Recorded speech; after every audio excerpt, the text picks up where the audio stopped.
7-year sentence for Matthew Fowler. That's the man who went on a shooting spree in CBS. He's heading to prison. We'll have more details from the courtroom. It's important to reflect how the last 75 years have benefited the people of Newfoundland and Labrador. Celebrating 75 years of Confederation, the province debuts its plans, including some perks for high school students.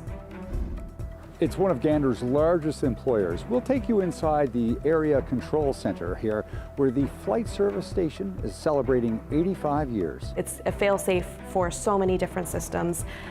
It's, for some, especially smaller flights, it's the only method of communication they have. So I don't know about you, but I wouldn't want to cross the ocean if I didn't have anyone telling me where I was going or what I needed to do. That's coming up. This is CBC Here and Now.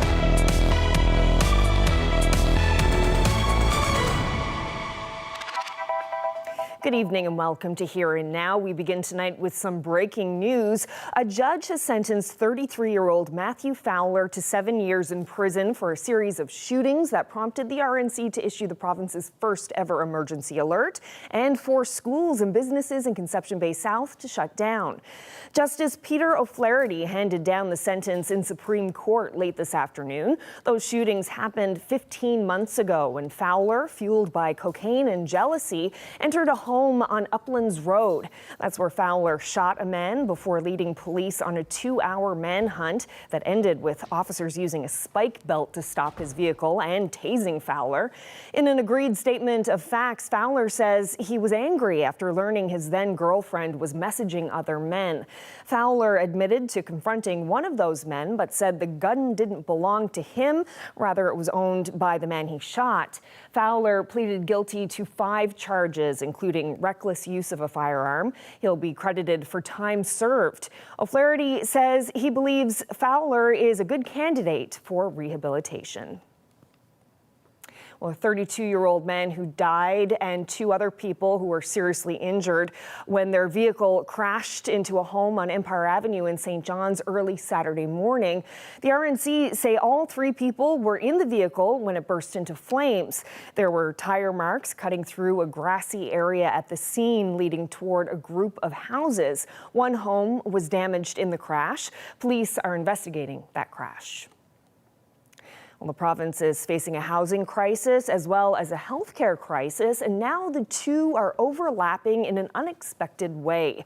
The need to bring in nurses to help fill gaps in healthcare may be contributing to the province's housing crunch. Here Now's Ariana Kelland reports. From January to August, NL Health Services spent over $2.5 million to house travel nurses.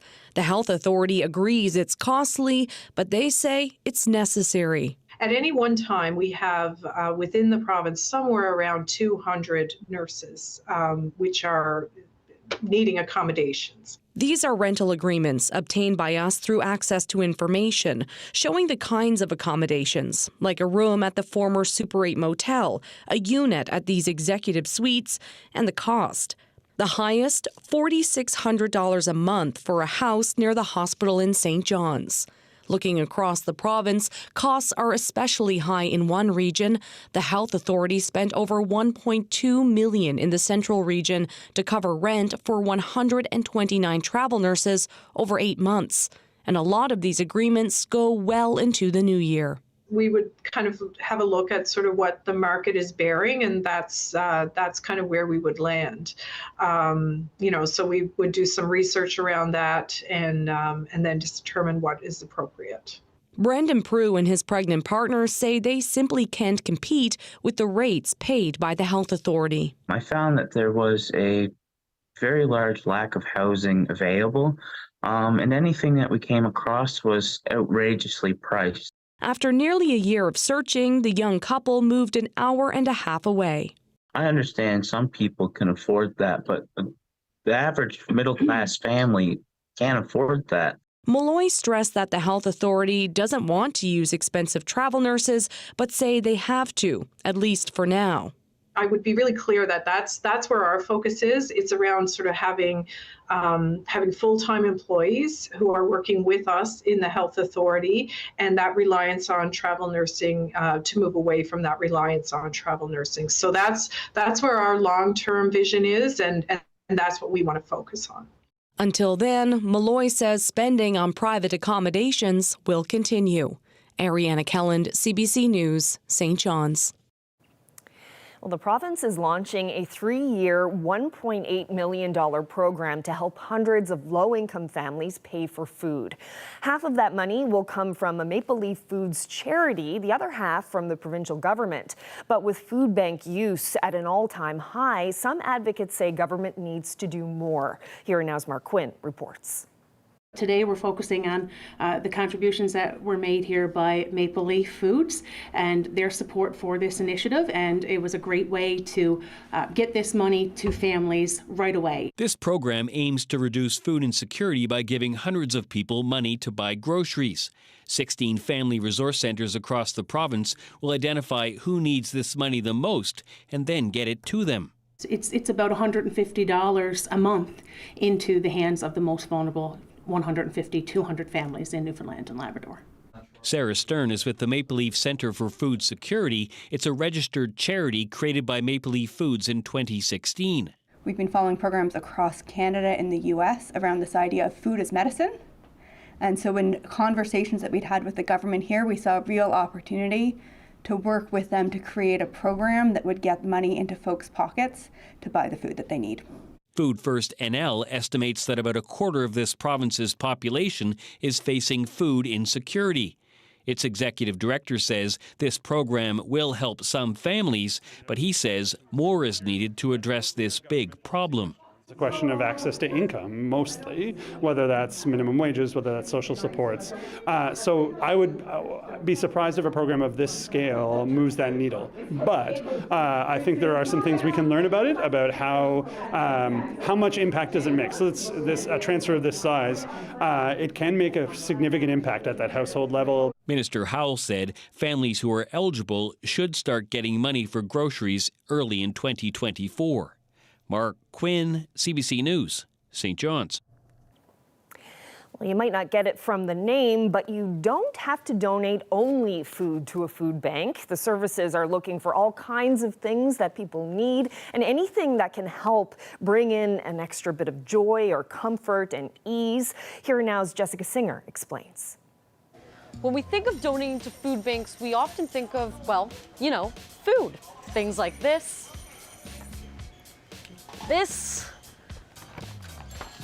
or this. But people need more than just food. Let's take something like laundry detergent. In Newfoundland and Labrador, the monthly average retail price of laundry detergent has changed a lot over the years. Same with the price of items like deodorant. When we talk about rising costs, we can't forget about menstrual products either. Food Banks Canada is a national nonprofit that supports nearly 5,000 hunger relief organizations. The federal government recently gave it $17.9 million. That's all to help address barriers to affording menstrual products. Part of that money will be used in a pilot project to provide free access to menstrual products to communities across Canada. That includes 9 places in the province, from Lab City to Marystown, all the way to St. John's. Lots of food banks accept all of these items. They call them their extras, but for the people who need them, they're essentials. There's also things like baby food, pet food, toothpaste, shampoo, toilet paper, and don't forget, cold hard cash. So if you're looking for things to donate, don't hesitate to look outside the box.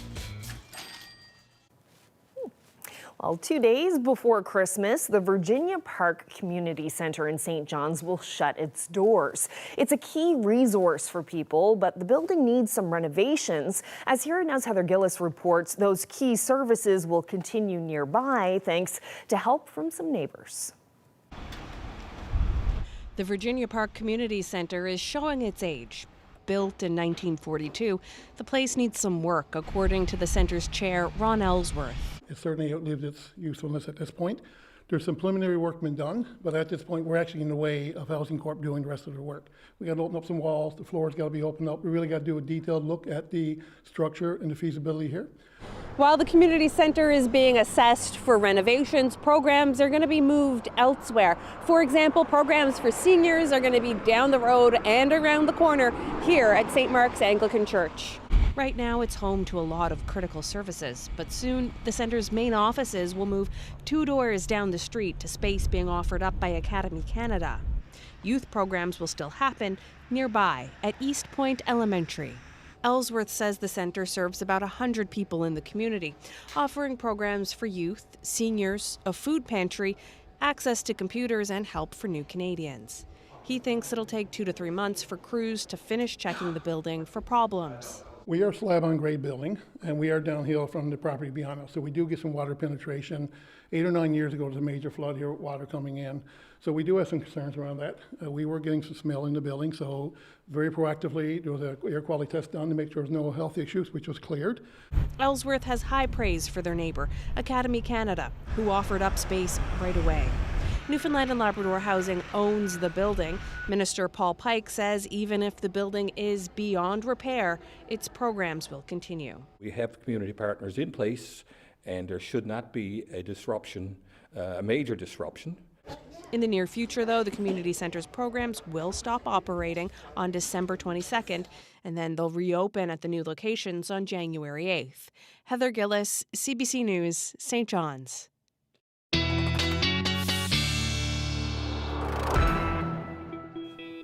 Well, if you haven't stepped outside at all over the last couple of hours, it is warm out there thanks to an area of low pressure and very dominant southerly flow. These warm temperatures are going to stick with us for at least the night tonight. We are going to see a bit of a change as we head through tomorrow, but we've already got lots of rain working its way across the western portion of the island. And as we head through the night tonight, this is going to march further east.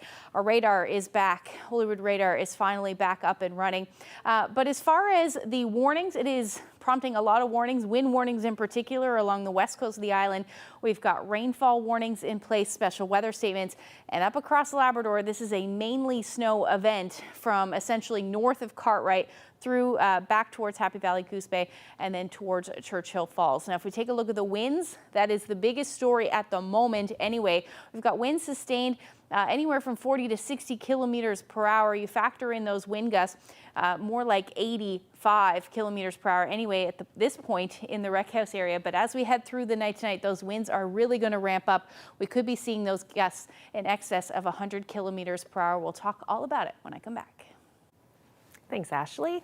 Well, it was 75 years ago today that Newfoundland and Canada signed the Terms of Union, which paved the way for Newfoundland becoming the country's 10th province. Today, government outlined plans to mark the 75th anniversary next year. There's a new logo to mark the occasion, and with it, a new license plate that will be on all new cars sold next year. There are medals planned to recognize those who've contributed to their community and scholarships for graduating high school students. Today, the Premier gathered with others at the Rooms to reflect on why the anniversary is so significant. It's important to reflect how the last 75 years have benefited the people of Newfoundland and Labrador, how the people of Newfoundland and Labrador have benefited the people of Canada, and how collectively we are stronger. So an opportunity like this to reflect on the past, to understand where we are, but equally to look forward to where we want to be as a province and as a country, and our place in that country is so incredibly important to celebrate enthusiastically. But if you look at things like life expectancy, rate of vaccinations, rate of polio, rate of tuberculosis, general poverty, nutrition. People were dying of malnutrition in 1949. We had very little paved roads. There was no educational institution. All of these things came with Confederation. So whether, that's a great source of debate over a pint, and I love it, but I think by any measure, Newfoundland and Labrador is better today than it was in 1949, in large part because of its context within Canada, and bigger than that, Canada is better because Newfoundland and Labrador is a part of it. 75 years later, Newfoundlanders and Labradorians continue to voice strong opinions about Confederation, about the process that took place the terms of union, and the long-term impact of the decision to join Canada. And yes, many still feel a sense of loss with this history. And that's okay. That's part of our story. Confederation was, I think everyone will agree, one of those moments in our history that everybody has an opinion about, and sometimes very passionate opinions. I hope that there's people home that this event will spark the contentious debate about what should have happened and where we should be right now, because that means that we live in a healthy democracy. And you don't have to look too far around the world right now today to realize that that is not an opportunity afforded to every citizen of Earth. Well, staying with big anniversaries, it's one of the lesser-known jobs at the Area Control Center in Gander, but it plays a pivotal role in international aviation. Gander Radio, the international flight service station, is turning 85. Here Now's Troy Turner dropped by the center to learn more about that gig. At Sierra Delta Mike 6927 Gander, you can report flight level 280 with me on this frequency when you are level. International flight service specialists work around the clock, speaking to every aircraft crossing the North Atlantic and the polar region. And they've been doing it here in Gander since 1938. Our job is not to tell the aircraft where to go. It's not to keep them separated. Our job is to be the voice of the controllers. We do all of their voice-based communications. And we also have a very miscellaneous job. We cover off pilot inquiries. We get a lot of phone calls from dispatches. We have 1,000,001 different duties that you could never put down on a job description. But like when it boils it down to the base, our job is communication. Back in those early years, they were known as radio operators. These days, they work out of the modern, high-tech Nav Canada building here in Gander. They share it with air traffic controllers, a range of technicians, and a training center. Originally, when we started 85 years ago, they actually used Morse code to communicate.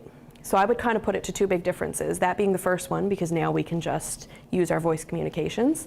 But the other would be there was no digitizing. Everything was written down, everything was hand-delivered, everything was either by voice or by paper. So now the digitizing of all of our reports, all of the information that we have to send to ATC, everything that the pilot tells us, that has been a huge difference, a huge impact, and a huge growth in the station. Getting through the language barrier when talking to international pilots is tricky, but they also have to use something called HF, or high frequency, which takes a special talent. There's nothing else like HF. Like, at best, at times, we work flights where it sounds like their hand is fully over their mouth, and there's a white noise machine and like 5 fans going in the background. There's nothing else in everyday life that is like HF.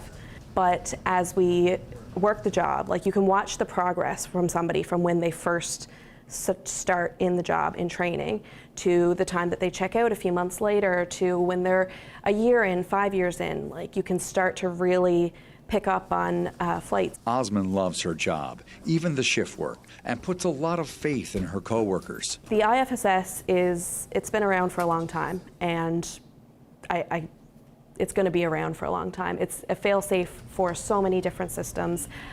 It's, for some, especially smaller flights, it's the only method of communication they have. So I don't know about you, but I wouldn't want to cross the ocean if I didn't have anyone telling me where I was going or what I needed to do. What changes can we expect to see at Gander's International Flight Service Station over the coming years? Well, according to Osmond, she expects to see more people in her profession, as well as advances in innovation and technology. Troy Turner, CBC News, Gander. Well, it's the middle of Hanukkah, and the Jewish community in St. John's marked the season with an outdoor menorah lighting over the weekend. The lighting outside the Viking building has become a yearly tradition since the pandemic. This year, it comes amid the ongoing Israel-Hamas war.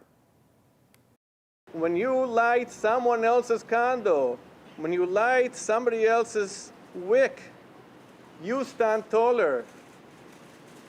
We are raised by uplifting others. Hanukkah is about the miracle of light, and tonight's the 4th night of Hanukkah, and I wanted to come and be a part of that because we can do it in our homes, in the privacy of our homes, but to do it out in the open air on a cold night, on a crisp cold night, and be together and do it without fear. You can't take that for granted. And the fact that we show up, and there were a lot of people here tonight who showed up to just gather and celebrate the miracle of light with the hope politically for this war to end soon, to end well, that the hostages get returned, and to keep in mind, peace for everybody ultimately. This is a joyous event. We've been celebrating for over 2,100 years. We get together as a community with friends outside the community coming to help celebrate. And that's the big special part, which doesn't change every year. I think it's easy to stay alone in our homes, and it's much more important to connect and build those connections. And sometimes coming out on a cold night with a friend is just what you need to do. I do have one thing, and that is when the Holocaust happened, one of the phrases that came out of that was never again. And we've heard it the world over, never again, when a travesty happens. And I think the time is right now to say never again. And when the hostages were taken out of their homes, innocent people, innocent civilians, it's happened again. And so we have to respond and as a world to say that's not okay. We said, you know what, we're going to go for it because our Mummer Parade followers are a hardy group. Hark, what's the noise on the streets of St. John's? The annual Mummers Festival is still like it was. We tag along a little later in the show. We've got some rain working its way across the island at the moment. Lots of snow up across Labrador as well. I'll tell you what's in store coming up.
season of giving, a season of kindness.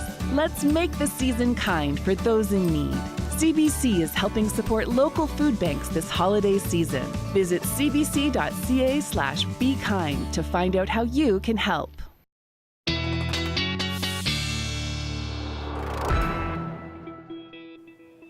Check this out. The entrance of the Provincial icon didn't quite go to plan. This happened yesterday at the Newfoundland Growlers hockey game in St. John. Oh, the famous Bologna mascot Big Stick took to the ice, and then the ice took out Big Stick, much to the entertainment of the crowd. Hopefully the Big Stick didn't get hurt. Looks like there's some padding there, probably.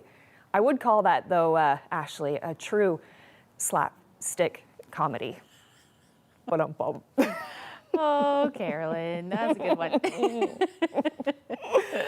All right, so let's get to the weather. Really mild out there today, my goodness. It is very mild out there. That southerly flow really coming through today.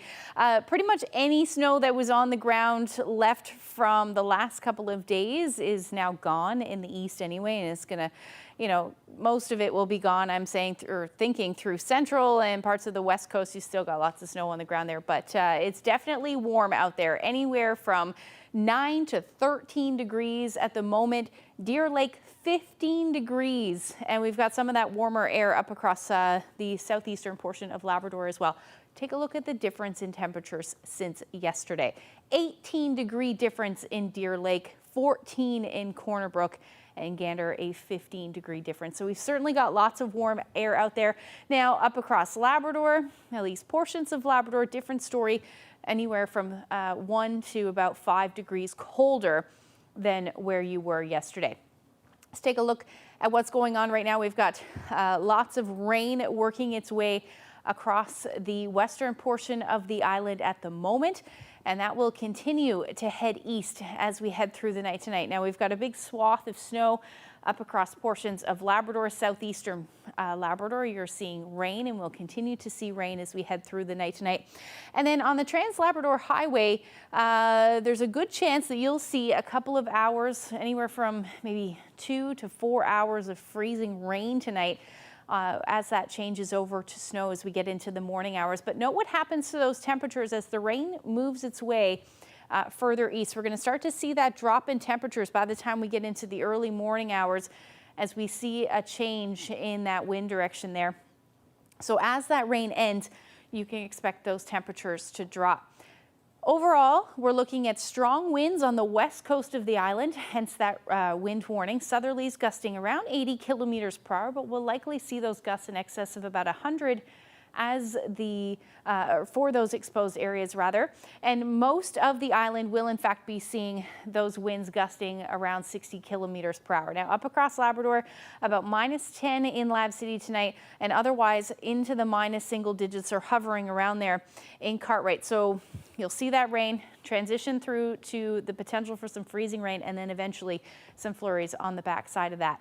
So as that rain continues to track further east, we will see that drop in temperatures on the west coast, and the likely some onshore flurries will develop. The snow will continue up across Labrador. You're also looking at some gusty winds tomorrow, so some reduced visibilities and blowing snow will be the story for you. And then watch what happens as the day goes on. Those temperatures will be mild to start, but by the time we get into the evening hours, back down to right around where we should be sitting for this time of year across the island, and things will generally clear out except the flurry activity or onshore flurry activity for the west coast through the night and into Wednesday. Snowfall, a big swath of probably somewhere between 15 to 25 centimeters of snow around the Cartwright area, probably closer to 10 centimeters. And then Nain, you're going to sit this one out. You're only looking at about 2 to 5. But the highest rainfall amount should be along the south coast of the island. And we're talking anywhere from 30 to as much as 50 millimeters of rain by the time that's all said and done. So like I said, your temperatures are going to start mild in the west. They're going to drop as the day goes on, but it is going to continue to be windy tomorrow with those southerly winds gusting anywhere from 50 to 80 kilometers per hour, at least in the first half of the day. They will clear out or ease off as the day goes on. And then for Labrador, you're looking at your temperatures hovering around the 0 degree mark.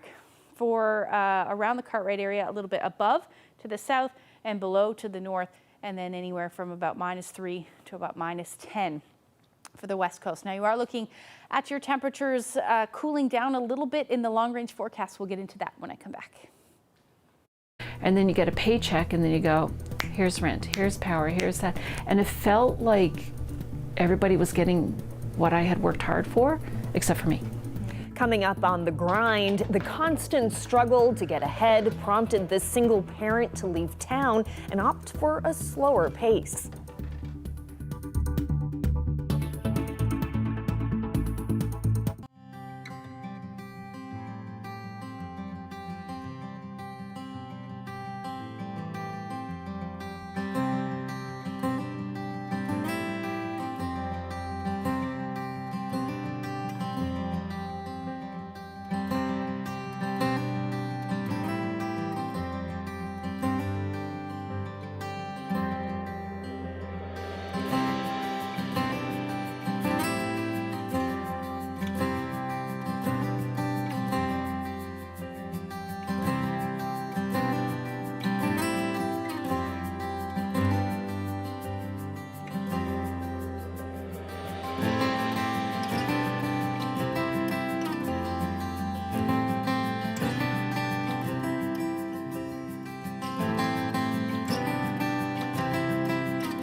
It is a real-life sea monster. Like, it makes the real world shimmer with a sense of the wondrous. People didn't understand it. Descriptions of it seems like something out of science fiction. There's an element of the madcap, there's an element of whimsy. The giant squid to me is also emblematic of swashbuckling adventure. It just seemed impossible. We've unraveled the story of the Kraken.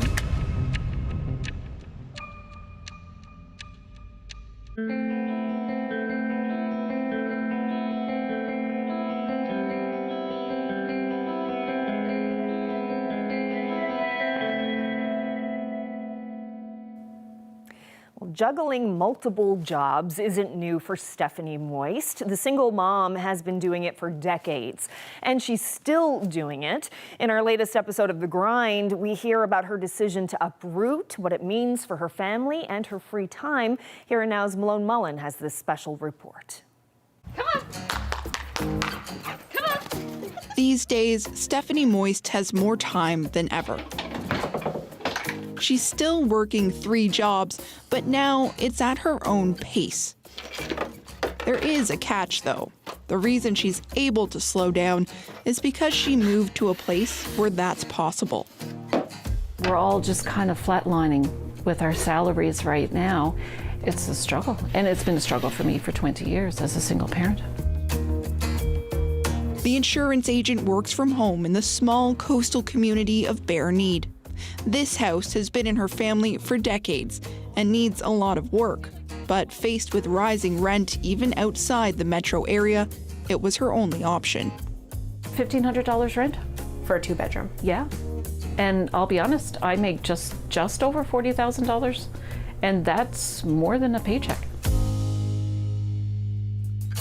Last year, Moist and her 16-year-old son packed up their Mount Pearl rental and hit the highway, all the way to Portagrave and to a slower, more affordable lifestyle. Moist has always taken on extra work. Supporting 3 kids on her own hasn't come cheap. 2 decades of working 70-hour weeks, juggling jobs and chasing after kids started to take a toll, especially as inflation began to spike. It just became overwhelming. My mind was constantly going. And then you get a paycheck and then you go, here's rent, here's power, here's that. And it felt like everybody was getting what I had worked hard for, except for me. Out here, she's still juggling. She coordinates events and runs a small chocolate business on the side. But these days, it's her choice to be this busy. It's not out of necessity. And Moist says her mental health and bank account are already feeling relief from her decision to retreat. It goes further because my choice is mine now. I was able to buy tires for my car this year. Like, that gave me so much joy and peace of mind because I could spend that. Because before, I couldn't do it last year. I was paying rent. Moist got lucky. She had a family home to fall back on. But that's not the case for all. More than 300,000 Canadians are working multiple jobs to get by, clocking in more hours while their purchasing power plummets. We're calling it, work burnout. I think that's too soft of a way to phrase it. I really think it is exploitation and companies taking advantage and often paying us the bare minimum. This career coach says COVID brought flexibility, work from home arrangements that took into account workers and their families. Ending that, she says, is a step in the wrong direction. Today, in the year 2023, the 40-hour work week is very much outdated and is not practical. Nowadays, you need 2 parents working a full-time job, sometimes plus side gigs as well, just to maintain enough money to survive. But Moist has taken the power into her own hands, rejecting the grind as much as she can to improve her quality of life and spending her time on what matters most. I think things happen for a reason, and I'm in this home that brings me so much joy right now. I'm the happiest I could say I've been in my life in a very long time. 14 days to Christmas. For once, Jessie was looking forward to school. Even though she's still working, Moist can now make room for her loved ones. Rather than send her small granddaughter an expensive toy this Christmas, she says she's carved out time to call her every week to read a bedtime story together. Life is about memories, and they cost absolutely nothing. Malone Mullen, CBC News, Bare Need. Well, Canadian universities rely heavily on money from international students, but next year Ottawa is planning to reduce the number of international students coming to Canada. It's also doubling the amount of money those students will have to show they have access to before being granted a visa. Ottawa says it's a necessary step to make their resources reflect what it costs to live here. Chris O'Neill-Yates has our story. Memorial University, like other Canadian institutions, has increased its intake of international students in recent years.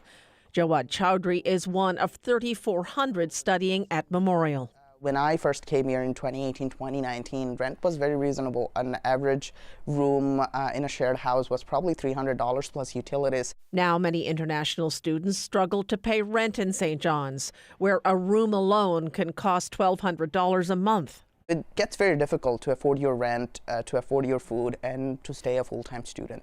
But many international students don't know that until they get here. And that's why he's not upset with the government's new requirements. I think it's a quite big step towards being transparent with the international students that are coming to Canada. But on the flip side, I also think it's going to significantly reduce the amount of international students coming into Canada. Right now, students who want to study in Canada must show they have access to $10,000 a year to meet their expenses. But that's going up to more than $26,000 next year. Immigration Minister Mark Miller announced the changes for international students last week, in part because of the housing crisis. It would be a mistake to blame international students for the housing crisis, but it'd also be a mistake to invite them to come to Canada with no support, including how to put a roof over their heads. These changes are also intended to clamp down on abuse of the system. There are, in provinces, the diploma equivalent of puppy mills that are just churning out diplomas. And this is not a legitimate student experience. There is fraud and abuse, and it needs to end. Post-secondary institutions benefit from the money generated from 600,000 international students currently studying in Canada. Miller warned the provinces will have visas capped if they don't shut down institutions who exist only to cash in on international students. Canada needs students. Wanda Cuff-Young is an immigration consultant in St. John's. She says Ottawa needs to crack down on courses that don't actually provide jobs to international students after they graduate. I've just encountered a group studying in an institution in supply chain management. There's 30 in one class from one community out of India. In my 15 years of doing this work in Atlantic Canada, I've never been asked to supply anybody with a supply chain manager. Yet every day she's being asked to provide nurses, early childhood educators, and skilled tradespeople. She says filling those jobs would go a long way to improving the international student system even more. Chris O'Neill-Yates, CBC News, St. John's.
Hundreds of mummers paraded through Bowring Park in St. John's over the weekend, despite some rough weather. It was the culmination of the Mummers Festival, which is now in its 15th year. Have a look. It don't seem like Christmas if the mummers are not here. Granny would say as she knit in her chair, things have gone modern, I suppose, that's the cause. Because Christmas is not like it was.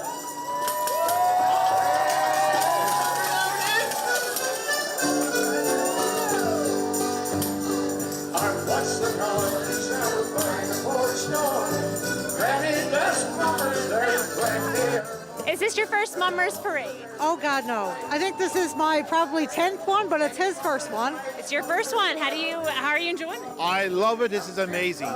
This year is actually a milestone year for us. This is our 15th annual Mummers Festival, and so that's huge. We woke up this morning and it was not a nice day. And so we kind of consulted a little bit, and then we said, you know what? We're going to go for it because our Mummer Parade followers are a hardy group.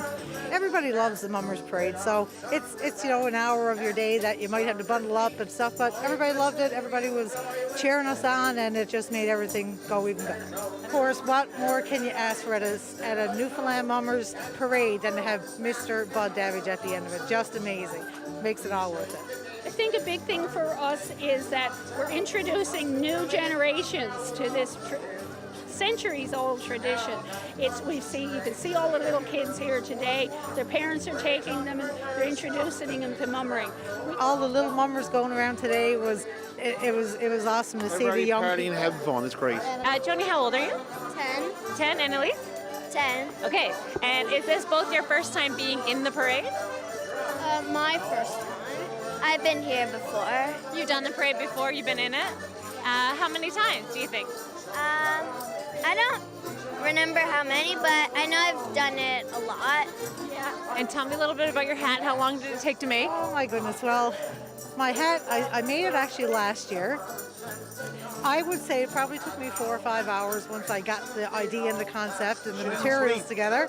I waited till the last minute. So I kind of burned midnight oil. And it took me so long and I was so proud of it that I said, you know what, I'm going to wear it again this year. But we also see so many new Newfoundlanders and Labradorians, new Canadians. They're coming out in droves at all our events and all our workshops over the past 2 weeks. And it's such a joy to see them just embracing the local culture. And so for us, it means that mummering is not in any fear of dying out with all these hundreds of people who are going to now carry that tradition forward. What was your favorite part? The whole thing. Good night and good Christmas, mummers we dearest. Please God we will see you next year.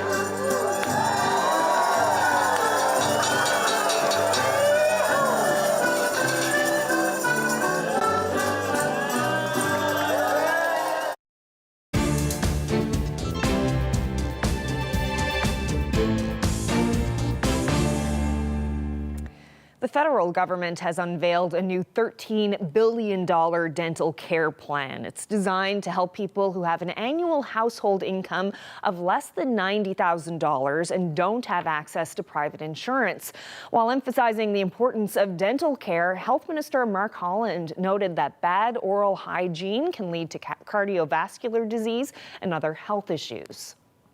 It isn't just about the social justice of somebody being able to wake up and go to work with a healthy smile.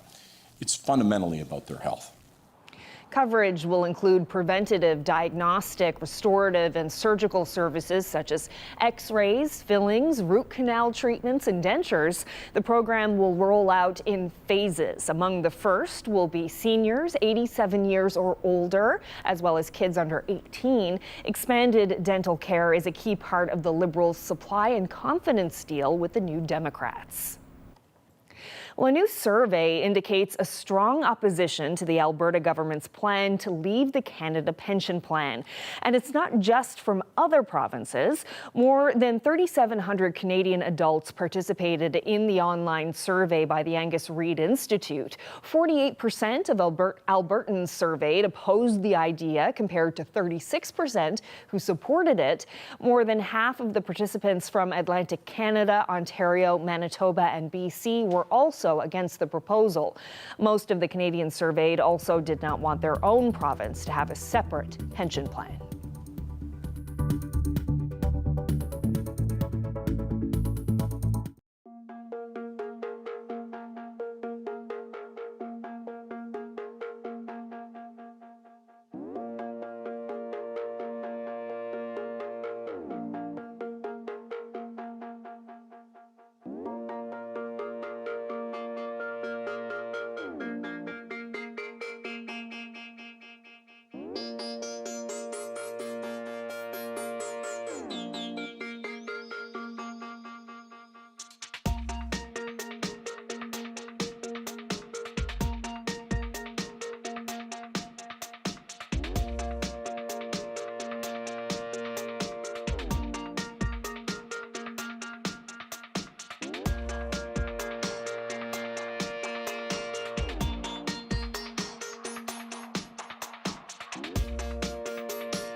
It's a bizarre cult film. Love, murder, mental illness, Newfoundland independence. There's a sickness or darkness in there that's like a fish hook in your abdomen while you're laughing. We were the very first feature film produced in Newfoundland. And was the most insane style to make a film that you could imagine. We had a lot of people who had never acted before. That's not necessarily a great idea. People made movies in Hollywood. People didn't make movies in Newfoundland. Fasten your seatbelts and come along for the ride.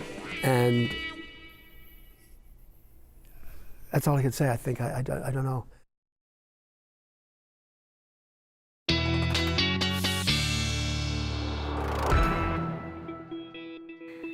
All right, so now it's time to look at the long-range forecast. How much longer is this warmer type weather going to stick around? You got until about tomorrow afternoon. Here, anyway, we are going to start to see those temperatures drop through the overnight on the west coast. That also means we're going to see some snow on the backside of this as well. Let's take a look at what's going on for your Tuesday evening and into Wednesday. That area of low pressure is going to pull away, and we are going to see those temperatures drop, like I said, still staying fairly chilly through the day on Wednesday. We'll see some snow likely towards the coast of Labrador into the morning hours. We'll see the same thing in Lab West, and then eventually some onshore flurries will continue, or I should say they will continue through the day on the west coast as well. Now, some of us, particularly along the south coast of the island, may see this change over to rain as we see a little bit of milder air, and by that I mean 1 or 2 degrees above zero. But for the most part, our temperatures will be hovering around there for Wednesday. Northern Peninsula, a tad cooler than that. You'll stay on the cold side of this at about -1. Labrador, most of you anywhere from about -6 to about -10 through the afternoon. So those cooler temperatures are moving back in. Now this system will move through. We'll likely see some showers or flurries through the overnight on Wednesday and into Thursday morning. We should see some clearing skies after that. Most of us should be waking up to clearing skies anyway, except the west coast. Again, looks like some squalls will develop through the day. We may see that for the Burin Peninsula as well on Thursday. Otherwise, some sunshine. That'll be the story up across Labrador as well, with some increasing cloud. The story for Lab West, you'll see some light snow move in as the day goes on as well. Overall, daytime highs really not moving a whole lot up across Labrador, anywhere from -8 to -11 through the day. Back to the minus single digits for a good chunk of the island, anywhere from about 0 to -5. But again, staying on the warm side, about +3 in St. John's as the day rolls through. Long range forecast, it doesn't look too bad. We'll see a drop in the temperature. So where we should be sitting this time of year is around 2 or 3 degrees. So we'll drop below that for Friday rather, with the chance of some flurries and then showers or flurries. The story for your Saturday for St. John's and Eastern Newfoundland. Our overnight lows will start dipping into the minus single digits yet again. For central Newfoundland, you're looking at a bit more sunshine in the forecast, as I showed you there. But either showers or flurries for your Saturday. And overall temperatures will be into within a couple of degrees of zero. And for Western Newfoundland, some squalls, like I said, on Thursday. Friday and Saturday still going to stay unsettled with that chance of some flurries. And then for Labrador, you're looking at Wednesday and Thursday, nice. Friday, return of some flurries. And that's the story for Western Labrador as well, as you see a bit of a dip in the temperatures and warming up a tad as we get towards the weekend. It was a very blustery weekend. Lots of areas along the northeast coast seeing some high sea conditions, rough surf there. Thank you to Roger for that from Leading Tickles to share that shot with us. If you have any weather photos that you would like to share with us, you can send them to Facebook or email them to nlphotos@cbc.ca. Yeah, that looks like an angry ocean. Sure was. Beautiful, but angry. It's when you stay far, far away from the ocean. That's right. Ashley, can you believe Christmas is 2 weeks away? I do this to myself every single time. I think I'm in good shape. I gotta go Decorations shopping. are up though, Decorations right? are up. Yeah. That's really all that matters. At least I'm in the festive spirit. That's right. How is your Christmas shopping going? Yeah, that's You have what I your need to go. gifts? Yeah. Well, sometime this week I'll head out. Yeah. No need to stress. Nah, It's I know what all I need to gonna get. I be just gotta go pick it up. fine. That's all. All right, well, that's it for us. Thank you so much for spending part of your evening with us. Good night.